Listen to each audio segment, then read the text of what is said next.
Isaías capítulo 1, versículos 10 a 20.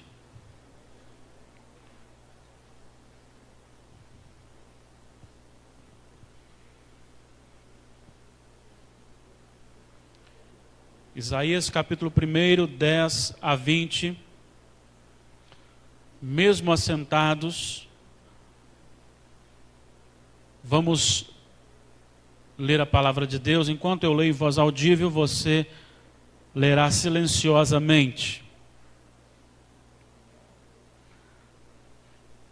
Ouvi a palavra do Senhor, vós príncipes de Sodoma, prestai ouvidos à lei do nosso Deus, vós povo de Gomorra. De que me serve a mim a multidão de vossos sacrifícios, diz o Senhor? Estou farto dos holocaustos de carneiros e da gordura de animais cevados, e não me agrado do sangue de novilhos, nem de cordeiros, nem de bodes. Quando vindes para comparecer perante mim, quem vos requereu só pisardes nos meus átrios? Não continueis a trazer ofertas vãs. O incenso é para mim abominação, e também há festas de lua nova, os sábados e a convocação das congregações. Não posso suportar iniquidade associada ao ajuntamento solene. As vossas festas da lua nova e as vossas solenidades, a minha alma as aborrece. Já me são pesadas, estou cansado de as sofrer. Pelo que quando estendeis as mãos, escondo de vós os olhos. Sim, quando multiplicais as vossas orações, não as ouço, porque as vossas mãos estão cheias de sangue. Lavai-vos, purificai-vos, tirai a maldade de vossos atos de diante dos meus olhos, cessai de fazer o mal. Aprendei a fazer o bem, atendei à justiça, repreendei ao opressor, defendei o direito do órfão, pleiteai a causa das viúvas. Vinde, pois, e arrazoemos, diz o Senhor, ainda que os vossos pecados sejam como a escarlata, eles se tornarão brancos como a neve, ainda que sejam vermelhos como o carmesim, se tornarão como a lã. Se quiserdes e me ouvirdes, comereis o melhor desta terra. Mas se recusardes e fordes rebeldes, sereis devorados à espada, porque a boca do Senhor o disse. Vamos orar.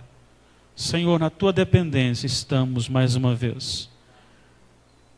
Ó Senhor, como é difícil vencer a nossa própria carnalidade. Como é difícil vencer o egoísmo. Como é difícil, ó Pai, vencer a hipocrisia. Mas sabemos que diante do Senhor não há, ó Pai, como esconder, porque Tu és Senhor do conhecimento. Tu sondas os corações. Tu tens todo o saber, não do presente, mas todo o saber do passado e todo o saber do futuro. Pedimos-te, Pai, que nos oriente e aplique em nossos corações a Tua mensagem em nome de Jesus. Amém. Quero que você mantenha a sua Bíblia aberta neste texto. Hoje nós estamos muito próximos a uma data muito especial, 31 de outubro. É considerado o dia da Reforma. Em 1517, Martinho Lutero se levantou e, com a proposta de reformar a igreja, ele fixou as 95 teses na porta daquela grande faculdade, daquela grande estabelecimento, local em que as pessoas iam, olhavam e discutiam os assuntos. E ali foi o marco para transformar e reformar e fazer a igreja voltar aos princípios bíblicos. Mas não foi só Martim Lutero, antes dele muitas pessoas lutaram por isso. Algumas foram executadas, como John Hus, por exemplo, que foi queimado vivo. Depois de Lutero, outras pessoas saíram por outros locais divulgando esta reforma. E a Igreja Presbiteriana do Brasil é parte dessa reforma. Ela foi direcionada no seu sistema de governo na Escócia por John Knox. John Knox foi alguém que procurou separar a igreja do Estado, para que a igreja tivesse a sua função livre de uma politicagem. E ele estabeleceu também o governo presbiteriano, ou seja, a igreja governada por presbíteros. John Knox, como os outros, eram homens santos, era um homem santo, homem que realmente amava a Deus. A história registra que a rainha da Inglaterra chegou a afirmar que tinha mais medo da oração de John Knox do que do exército inimigo. Porque juntamente com tantos outros, era um homem de oração, homem que amava a Deus. E ele foi um instrumento para que a Escócia, no seu tempo, fosse tomada por um avivamento. Esse avivamento foi atingindo outras nações e atingiu também o Brasil, e hoje somos fruto deste avivamento, desta bênção, dessa reforma. No entanto, nós temos vivido tempos difíceis na igreja evangélica. Eu quero fazer menção disso para trazer o nosso tema. Precisamos de outra reforma na igreja.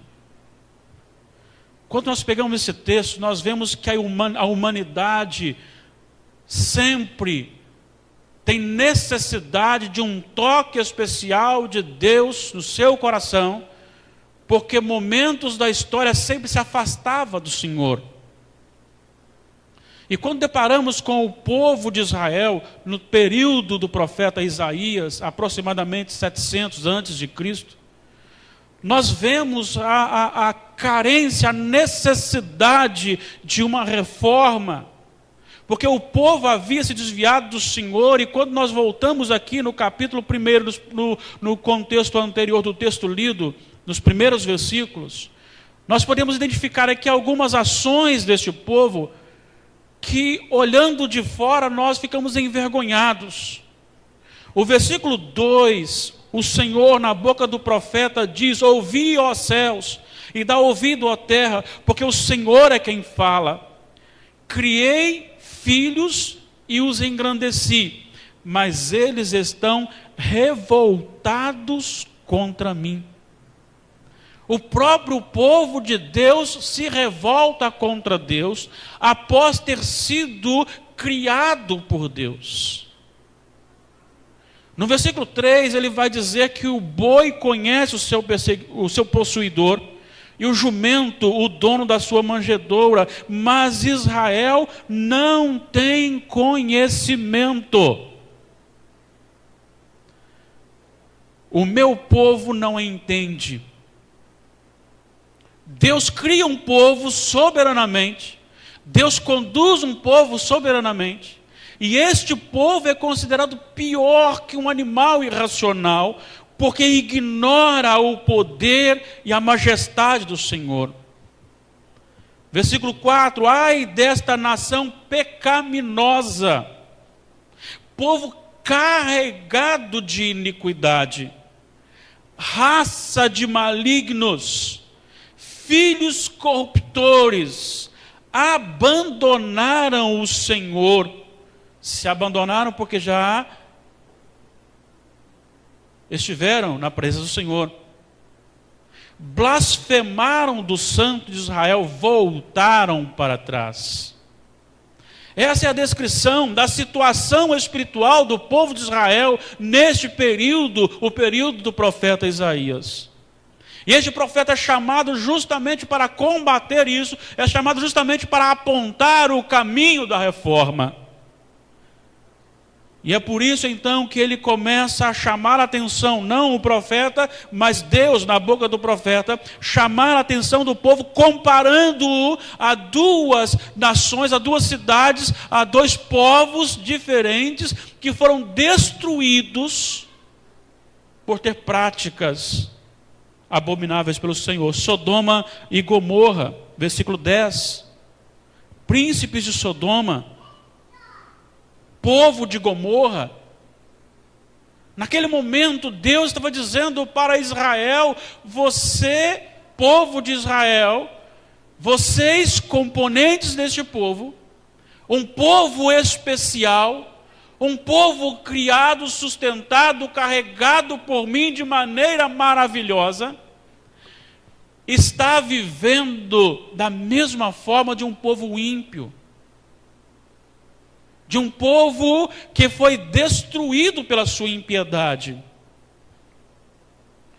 E o pior é que esse povo estava praticando uma religiosidade normal.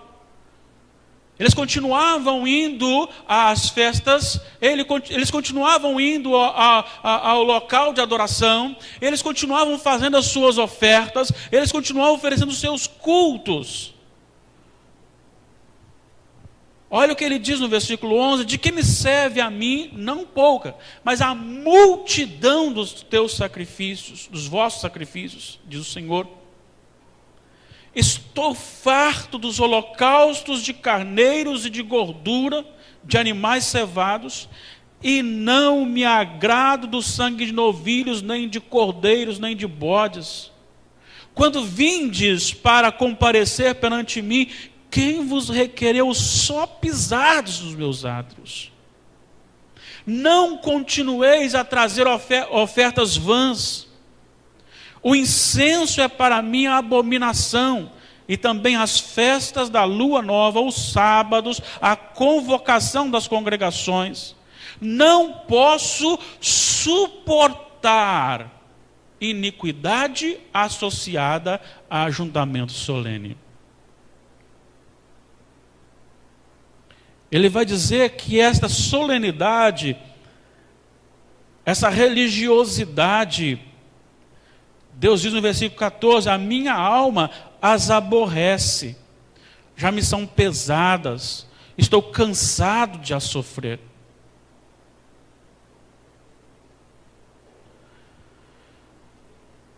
Quando vocês fazem isto, diz o versículo 15, escondo de vós os olhos. Mesmo que vocês orem muito, não ouço as orações de vocês, porque a mão ou as mãos de vocês estão cheias de sangue. Ele aponta para uma atitude solene e religiosa da qual ele aborrece, e por ele aborrecer, ele diz: então eu não respondo. E agora ele faz um desafio no versículo 16: lavai-vos, purificai-vos, tirai a maldade de vossos atos diante dos meus olhos, cessai de fazer o mal, aprendei a fazer o bem, atendei a justiça, repreendei o opressor, defendei o direito do órfão, pleiteai as causas ou a causa das viúvas. Deus está dizendo para Israel: ainda há tempo, mas para que eu aceite a adoração, para que eu aceite o culto, tem que haver transformação, tem que haver uma purificação, tem que haver regeneração.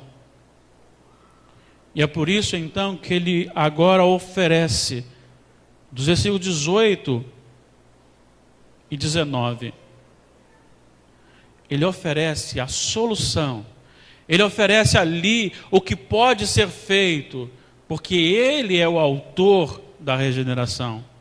E ele diz: vinde, pois, e arrazoemos, diz o Senhor, ainda que os vossos pecados sejam como a escarlata, eles se tornarão brancos como a neve. Esta foi a melhor notícia que o povo ouviu. Deus faz com o povo agora uma apresentação, anteriormente de condenação, anteriormente de repreensão, depois de correção, e agora ele traz uma mensagem de paz, de alegria, de contentamento, uma mensagem motivadora, quando ele diz que tudo pode ser mudado. Ele diz: ainda que os vossos pecados sejam como a escarlata, eles se tornarão brancos como a neve. Ainda que sejam vermelhos como o carmesim, se tornarão como a lã. Se quiserdes e me ouvides, comereis o melhor desta terra. Mas precisa ouvir. Mas ele deixa uma mensagem em seguida: mas se não quiserdes me ouvir, sereis devorados, porque a boca do Senhor o disse. A situação do povo de Israel era tremenda negativamente. A situação do povo de Israel era uma vida mais ou menos na presença do Senhor, como povo que se diz povo de Deus, como povo que se diz povo privilegiado, com um povo que se diz povo que experimentou o poder de Deus, um povo que viu o mover de Deus.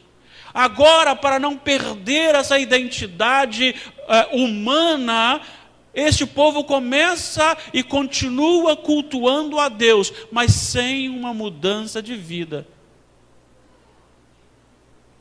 E esta é a reforma proposta por Deus ao povo de Israel. O que isso tem a ver conosco hoje, aqui neste templo, nesta data, neste exato momento? Tem tudo a ver. Algumas lições práticas que são aqui aprendidas, entre muitas que você pode ter aí anotado de repentemente no seu coração.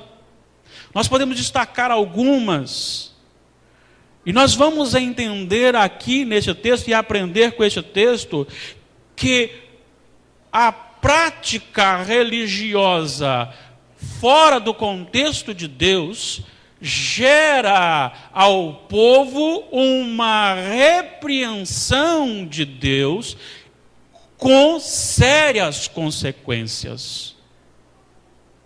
Foi isso que ele disse aqui no versículo 5 em diante: porque a vez de ainda ser feridos, visto que continuais em rebeldia, toda a cabeça está doente, todo o coração enfermo, desde a planta do pé à cabeça não há nele coisa sã, são feridas, contusões, o povo está espiritualmente morto. E o versículo 7 vai dizer: a vossa terra está assolada. E o versículo 20: a espada passará sobre a sua vida.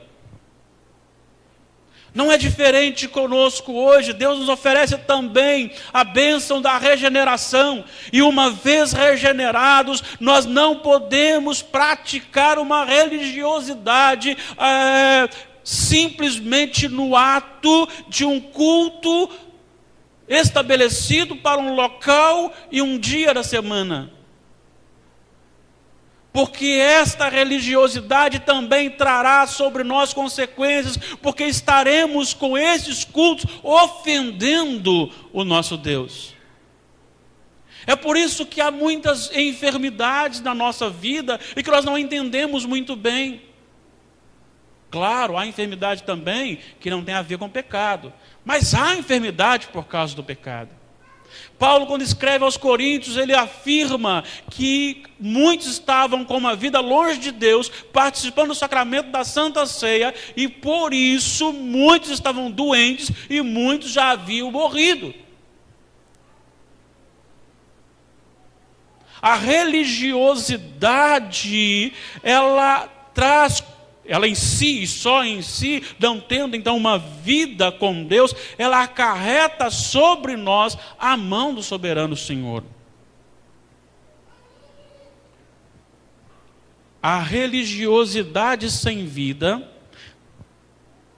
não é recebida por Deus como culto. Então eu posso deduzir que se eu não tenho uma vida íntima de Deus, eu estou perdendo o meu tempo quando eu gasto tempo assentado no templo para ouvir uma pregação ou para oferecer a Deus o meu louvor, a minha adoração. porque o meu culto é rejeitado. Deus rejeita o culto do religioso sem vida. E foi isso que ele disse: eu não quero nem que você pise nos meus atos com esta vida suja. Ele não está dizendo aqui de rituais culticos. Ele não está dizendo aqui de modo de cultuar, porque nós temos hoje uma variedade de denominações que tem um estilo diferente de cultuar. Não é isso que ele está dizendo. Ele está dizendo de coração sujo. Ele está dizendo de pessoas que vivem dizendo ser cristãs, mas que vivem também participando do mundo. É isso que ele está dizendo. O verdadeiro culto, ele parte de um coração transformado, é algo interior. Olha o que ele diz. Quando você então faz a sua religiosidade, para que eu aceite, ele vai dizer: lavai-vos, purificai-vos, tirai a maldade dos vossos atos diante dos meus olhos, cessai de fazer o mal. Ou seja, olhe para dentro, deixa Deus tratar o seu coração. Se eu não estou equivocado, John Maxwell disse que nós ensinamos o que aprendemos e reproduzimos o que somos. Nós ensinamos o que aprendemos e reproduzimos o que somos. Para ser aceito diante do Senhor, tem que haver uma transformação no meu coração, tem que haver uma transformação no seu coração. Ele, Deus, tem que ser o Senhor da sua vida. Lavai-vos, purificai-vos, tirai a maldade. Aprendei a fazer o bem. Tem duas coisas importantes: você se esvazia de você mesmo e se enche de Deus. Aprendei a fazer o bem. Jesus disse que bom é só um, que é Deus. Porque por mais que eu me esforce para esvaziar-me de mim mesmo, se eu não preencher esse vazio ao esvaziar-me com Deus, eu estarei em seguida me enchendo de mim mesmo novamente. E aí continua o pecado, aí continua a religiosidade, aí eu estarei cultuando a Deus em determinado dia e satisfazendo a minha carne no dia seguinte. Aí será normal eu ligar ao aparelho de TV e ver lá um filme pornográfico. E ao mesmo tempo que estou cultuando a Deus na igreja. Será normal eu me envolver num programa, seja ele um filme, seja uma novela, ou seja um outro programa, que transmite e influencia e molda a nossa sociedade com a normalidade do pecado?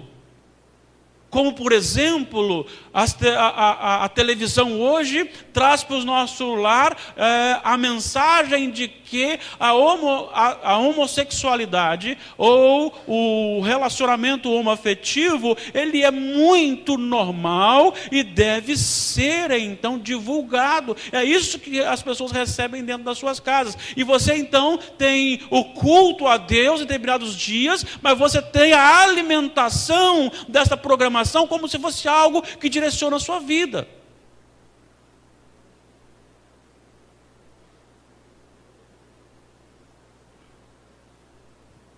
Ou então você é aquele que diz cristão, seguidor de Jesus, mas é aquele que pela mínima coisa você estoura. Você é iracundo, eu sou iracundo, então isso é uma religiosidade simplesmente por si, e é falsa, é abominável ao Senhor.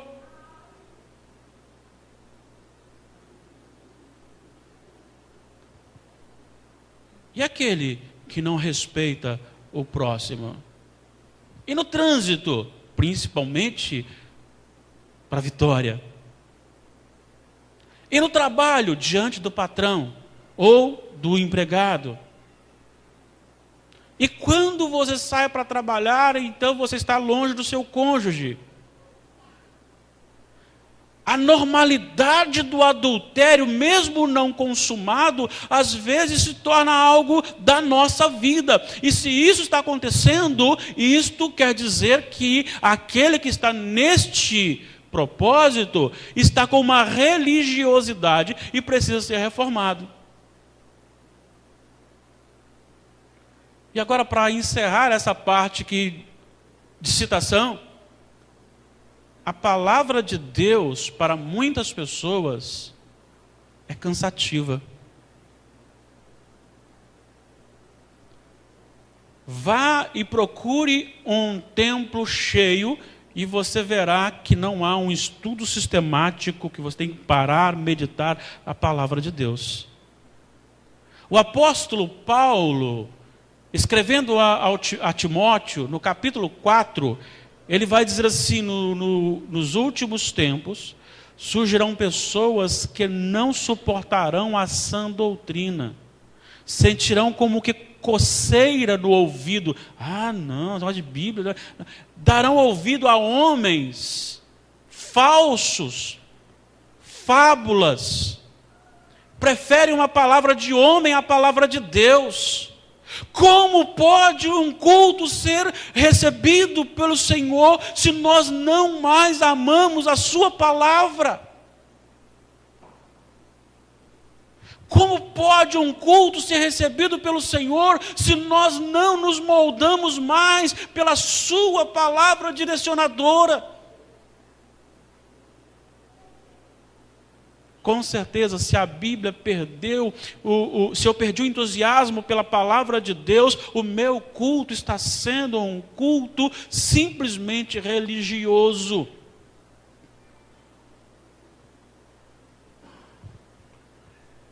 Porque conhecemos um coração transformado, não porque ele fala que está transformado, mas porque ele produz fruto digno de transformação. Aprendei a fazer o bem, atendei a justiça, repreendei ao opressor, defendei o direito do órfão, pleiteai a causa das viúvas. Ao mesmo tempo que você tem um grupo extremista que não ama a palavra de Deus e que acha que ativismo é espiritualidade, você tem também aqueles que se gastam num estudo da palavra, mas que também não têm vida prática. Não coloca no dia a dia, não faz, não vive. É preciso deixar fluir do coração transformado ações transformadas. É preciso deixar fluir do coração reformado ações reformadas. Para que as pessoas vejam as nossas ações e glorifiquem ao Senhor. É isso que Jesus disse: vós sois a luz do mundo. Mateus 5, 14. Depois no 16 ele fala assim, no 15, façam boas ações, vivam com justiça, obedeçam a Deus, para que as pessoas vejam as vossas boas obras, a sua vida em justiça, o fruto da transformação, da reforma do seu coração, e glorifiquem a Deus que está nos céus. Mas diante de um sermão aparentemente pesado e que mexe, que toca o meu coração, tenho também uma mensagem maravilhosa ao seu e ao meu coração. É que hoje, agora, neste momento, por pior que seja o estado do meu coração, ele pode ser reformado, e essa reforma, ela está sustentada na graça soberana de Deus. Vinde, pois, e arrazoemos, diz o Senhor. Não importa como está a sua vida, não importa o pecado, não importa qual pecado você tem cometido, mas quando há arrependimento, quando há entrega, confissão e quando há abandono, a graça de Deus é suficiente para transformar a sua vida, para reformar a sua vida, para tornar o seu coração, a partir do momento do reconhecimento, da confissão e do abandono, um novo coração. Um coração agora limpo, um coração agora sem mácula, sem culpa. O apóstolo Paulo, citando a graça maravilhosa de Deus e a soberania de Cristo, da sua pessoa, ele vai dizer sobre Jesus, posso retornar agora ao versículo 9, quando ele fala sobre Cristo, porquanto nele, em Cristo, habita corporalmente toda a plenitude da divindade. E aí você vai para o versículo 14, tendo cancelado o escrito de dívida, que era contra nós, e que constava de ordenanças, o qual nos era prejudicial, removeu-o inteiramente, encravando na cruz. Deus fez isso pela sua graça, para reformar o seu coração e o meu coração. Amados, é triste ver um grande número de pessoas partindo para templos como ovelhas sem pastor, partindo para locais onde se oferece apenas realizações pessoais e humanas e imediatas. É triste ver pessoas que não têm um conhecimento profundo de Deus, e que dentro de um relacionamento conjugal acha mais do que normal viver amasiado. Acha mais do que normal olhar e desejar uma pessoa que não seja o seu cônjuge. Acha mais do que normal comprar e não pagar. Acha mais do que normal ter o coração cheio de coisas abomináveis. Porque não há uma busca pela palavra de Deus, busca sim benefícios, volto a dizer, imediatos. Mas hoje é dia da reforma, precisamos reformar o nosso coração, voltar às Sagradas Escrituras, não o que eu quero, não o que eu penso, mas o que Deus quer, o que Deus pensa. E os pensamentos de Deus são mais altos do que os meus pensamentos. E o caminho de Deus é mais alto do que o meu caminho, assim como o céu se alteia da terra, assim o pensamento de Deus dos nossos pensamentos. Reforme a sua vida. Tome uma decisão agora. Deixa de ser religioso, passe a ter agora uma intimidade com o Senhor profunda.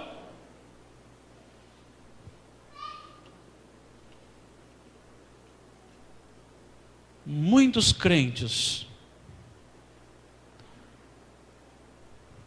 têm à sua frente uma colmeia, e ao invés de se deliciarem com o puríssimo mel do Espírito,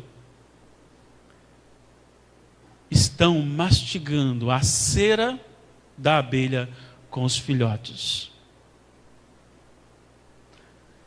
O Evangelho é para você experimentar, é para você viver, é para você voar na presença de Deus, guiado por Deus, sustentado por Deus. O Evangelho é para mudar o seu coração e dar sentido à sua vida. Ah, mas eu tenho vivido o que você tem vivido até agora não tem problema. Porque a graça de Deus é suficiente para pagar a sua dívida e apagar a sua culpa. A graça de Deus é suficiente para mudar o seu coração. E mudando o seu coração, Ele muda os seus valores. E você agora vai viver para Deus. Você vai buscar promover a glória de Deus e só a glória de Deus. Em nome de Jesus, como ministro do Evangelho, responsável pela sua vida aqui hoje, lhe trago esta mensagem. Lavai-vos, purificai-vos, tirai a maldade do vosso meio, da minha presença. Deixem de ser religiosos e sejam íntimos de Deus. Experimente a bondade e a delícia, a doce delícia do puríssimo mel na palavra de Deus. Na verdade, o salmista diz que a lei do Senhor é mais doce do que o mel. Pare de ficar mastigando cera de abelha, enquanto você pode se alimentar do mel. Deus quer lhe dar isso, mas você precisa fazer morrer o seu passado. Você precisa parar de viver à margem da vontade de Deus. Viva para Deus, sirva a Deus, experimente de Deus. Assim como Savonarola, John Hus, John Wycliffe, Martinho Lutero, João Calvino, John Knox e tantos outros disseram o seguinte para o mundo: eu não quero ser igual, eu quero ser diferente. Não sei se infelizmente, mas eles pagaram com a vida, a maioria deles.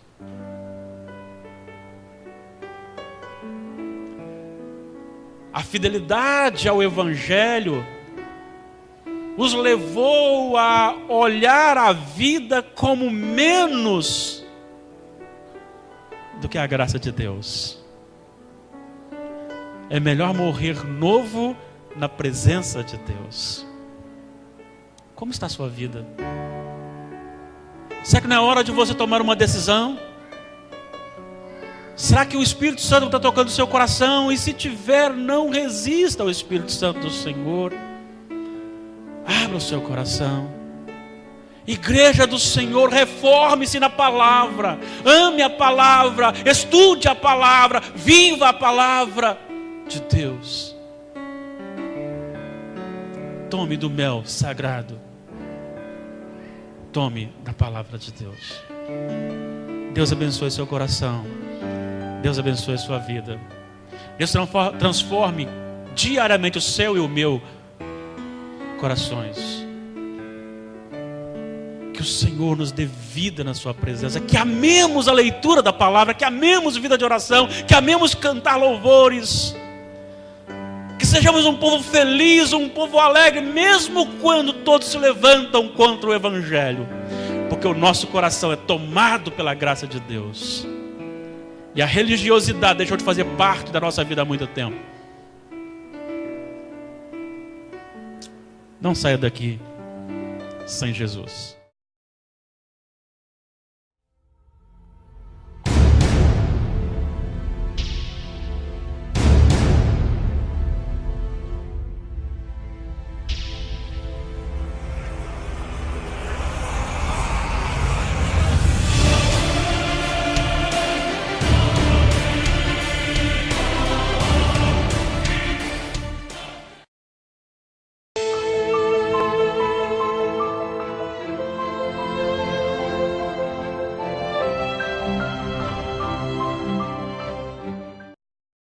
Isaías capítulo 1, versículos 10 a 20.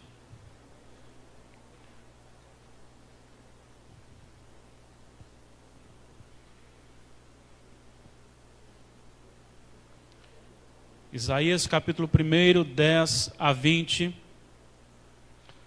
Mesmo assentados,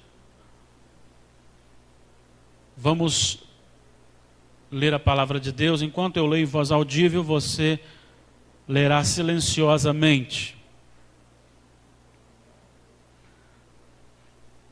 Ouvi a palavra do Senhor, vós príncipes de Sodoma, prestai ouvidos à lei do nosso Deus, vós povo de Gomorra. De que me serve a mim a multidão de vossos sacrifícios, diz o Senhor. Estou farto dos holocaustos de carneiros e da gordura de animais cevados, e não me agrado do sangue de novilhos, nem de cordeiros, nem de bodes. Quando vindes para comparecer perante mim, quem vos requereu só pisardes nos meus átrios? Não continueis a trazer ofertas vãs. O incenso é para mim abominação, e também há festas de lua nova, os sábados e a convocação das congregações. Não posso suportar iniquidade associada ao ajuntamento solene. As vossas festas da lua nova e as vossas solenidades, a minha alma as aborrece. Já me são pesadas, estou cansado de as sofrer. Pelo que quando estendeis as mãos, escondo de vós os olhos. Sim, quando multiplicais as vossas orações, não as ouço, porque as vossas mãos estão cheias de sangue. Lavai-vos, purificai-vos, tirai a maldade de vossos atos de diante dos meus olhos, cessai de fazer o mal. Aprendei a fazer o bem, atendei à justiça, repreendei ao opressor, defendei o direito do órfão, pleiteai a causa das viúvas. Vinde, pois, e arrazoemos, diz o Senhor, ainda que os vossos pecados sejam como a escarlata, eles se tornarão brancos como a neve. Ainda que sejam vermelhos como o carmesim, se tornarão como a lã. Se quiserdes e me ouvirdes, comereis o melhor desta terra. Mas se recusardes e fordes rebeldes, sereis devorados à espada, porque a boca do Senhor o disse. Vamos orar. Senhor, na tua dependência estamos mais uma vez. Ó Senhor, como é difícil. Príncipes de Sodoma, povo de Gomorra, naquele momento Deus estava dizendo para Israel: você, povo de Israel, vocês, componentes deste povo, um povo especial, um povo criado, sustentado, carregado por mim de maneira maravilhosa, está vivendo da mesma forma de um povo ímpio, de um povo que foi destruído pela sua impiedade.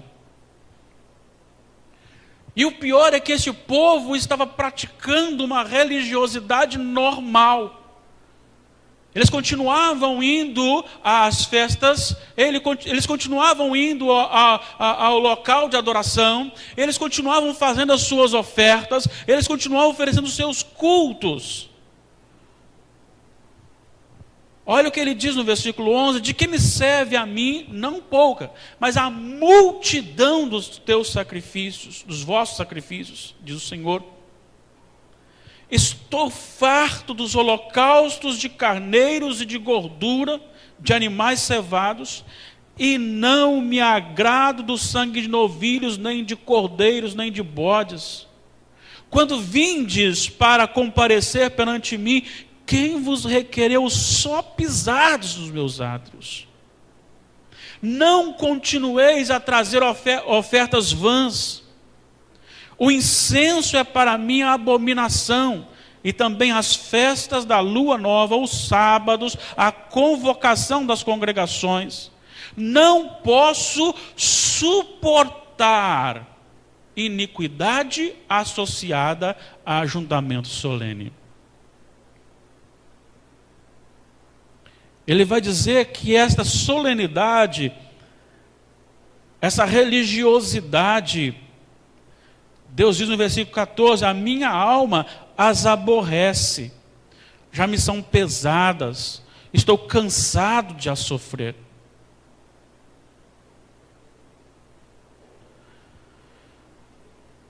Quando vocês fazem isto, diz o versículo 15, escondo de vós os olhos.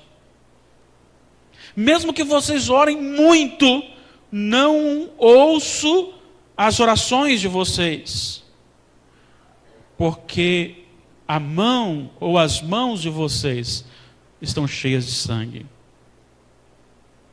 Ele aponta para uma atitude solene e religiosa da qual ele aborrece, e por ele aborrecer, ele diz: então eu não respondo. E agora ele faz um desafio no versículo 16: lavai-vos, purificai-vos, tirai a maldade de vossos atos diante dos meus olhos, cessai de fazer o mal, aprendei a fazer o bem, atendei à justiça, repreendei ao opressor, defendei o direito do órfão, pleiteai as causas ou a causa das viúvas.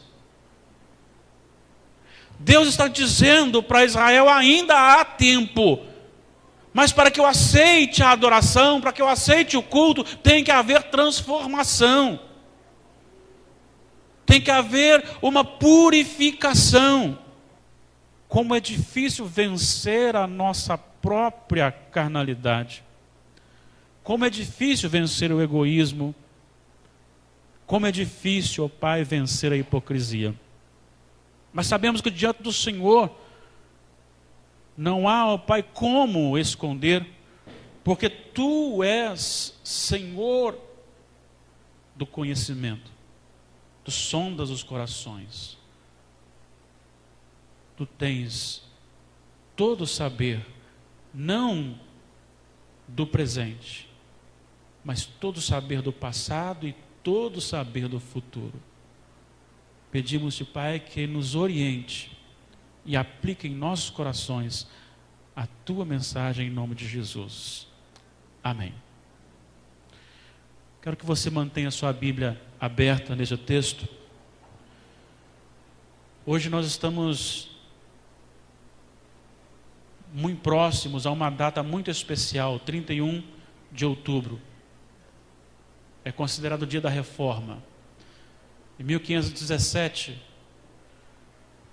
Martinho Lutero se levantou e, com a proposta de reformar a igreja, ele fixou as 95 teses na porta daquela grande faculdade, daquela grande estabelecimento, local em que as pessoas iam, olhavam e discutiam os assuntos. E ali foi o marco para transformar e reformar e fazer a igreja voltar aos princípios bíblicos. Mas não foi só Martinho Lutero. Antes dele, muitas pessoas lutaram por isso. Algumas foram executadas, como John Hus, por exemplo, que foi queimado vivo. Depois de Lutero, outras pessoas saíram por outros locais divulgando esta reforma. E a Igreja Presbiteriana do Brasil é parte dessa reforma. Ela foi direcionada no seu sistema de governo na Escócia por John Knox. John Knox foi alguém que procurou separar a igreja do Estado, para que a igreja tivesse a sua função livre de uma politicagem. E ele estabeleceu também o governo presbiteriano, ou seja, a igreja governada por presbíteros. John Knox, como os outros, era um homem santos, homem que realmente amava a Deus. A história registra que a rainha da Inglaterra chegou a afirmar que tinha mais medo da oração de John Knox do que do exército inimigo. Porque juntamente com tantos outros, era um homem de oração, homem que amava a Deus. E ele foi um instrumento para que a Escócia, no seu tempo, fosse tomada por um avivamento. Esse avivamento foi atingindo outras nações e atingiu também o Brasil, e hoje somos fruto. Tem que haver regeneração. E é por isso então que ele agora oferece, dos versículos 18 e 19, ele oferece a solução, ele oferece ali o que pode ser feito, porque ele é o autor da regeneração. E ele diz: vinde, pois, e arrazoemos, diz o Senhor, ainda que os vossos pecados sejam como a escarlata, eles se tornarão brancos como a neve. Esta foi a melhor notícia que o povo ouviu. Deus faz com o povo agora uma apresentação, anteriormente de condenação, anteriormente de repreensão, depois de correção, e agora ele traz uma mensagem de paz, de alegria, de contentamento, uma mensagem motivadora, quando ele diz que tudo pode ser mudado. Ele diz, ainda que os vossos pecados sejam como a escarlata, eles se tornarão brancos como a neve. Ainda que sejam vermelhos como o carmesim, se tornarão como a lã. Se quiserdes e me ouvides, comereis o melhor desta terra. Mas precisa ouvir. Mas ele deixa uma mensagem em seguida. Mas se não quiseres me ouvir, sereis devorados.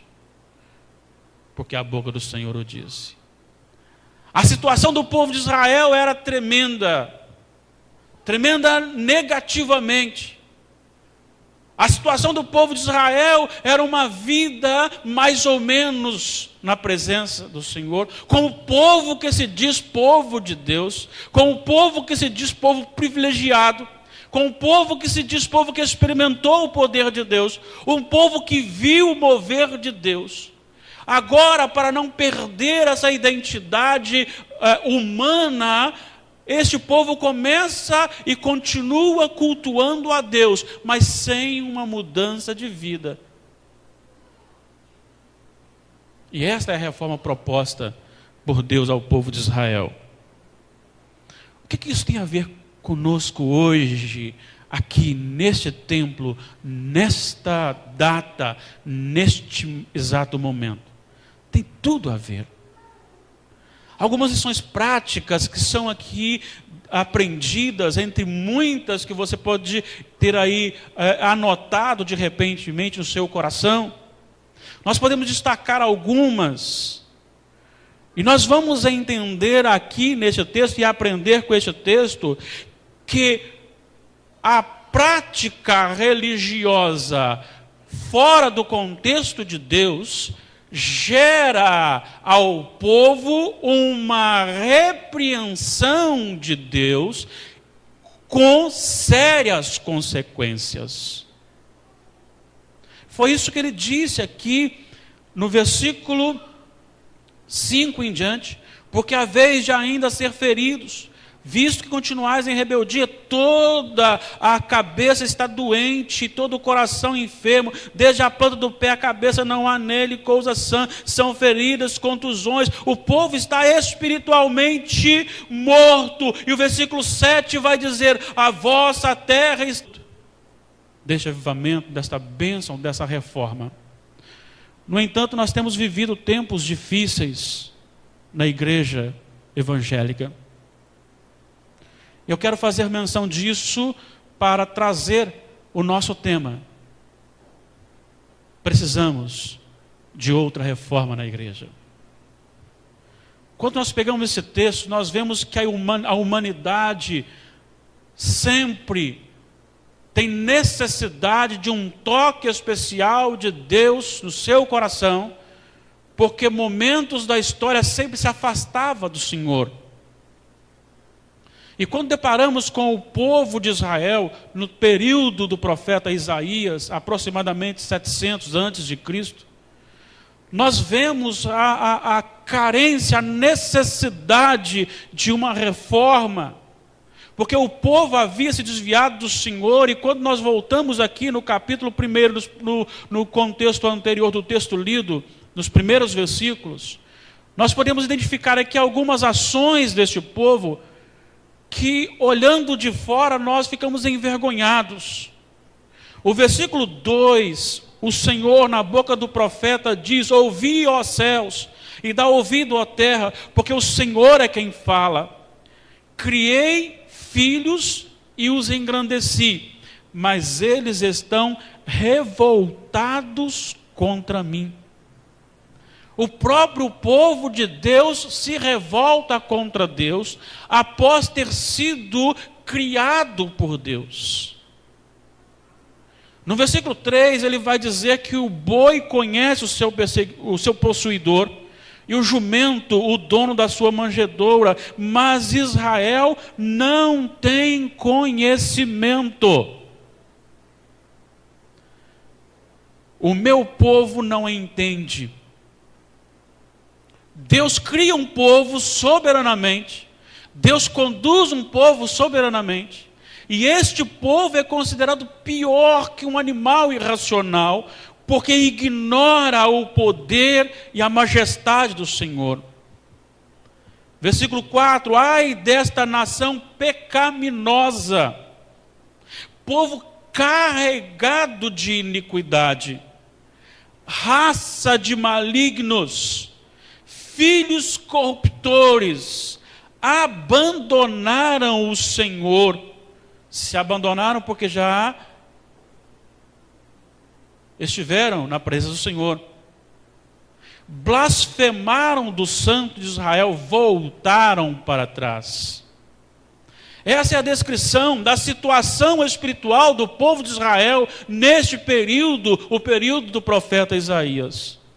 E este profeta é chamado justamente para combater isso, é chamado justamente para apontar o caminho da reforma.